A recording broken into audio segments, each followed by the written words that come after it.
नमस्कार, पुष्पाच खमंग किचनमध्ये आपले खूप खूप स्वागत। आज आपण बनवणार आहोत सर्वांच्याच आवडीची अशी झणझणीत झटपट तयार होणारी वांग्याची भाजी।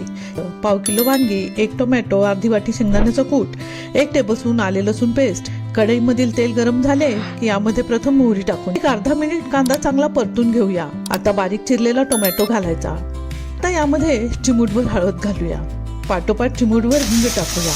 ते आलं लसूण पेस्ट घालायचे आहे, त्याने भाजीला सुगंध अनेक पटीने वाढतो। आता यावर थोडी कोथिंबीर आणि घरगुती लाल तिखट घालूया। घरगुती लाल तिखट यामध्ये कापलेल्या वांग्याच्या आता या फोडणीत व्यवस्थित मिक्स करून घेऊया। आता अर्धी वाटी शेंगदाण्याचं कूट घालून पुन्हा एकदा छान परतून घेऊया। यामध्ये चवीनुसार मीठ घालूया। ही भाजी किती घट्ट किंवा किती पातळ ठेवायची त्यानुसार पाणी घालायचं आहे। इथे मी अर्धी वाटी पाणी वापरलं आहे। झाकण लावून मंद आचेवर 15 मिनिटं शिजवून घ्यायचं आहे।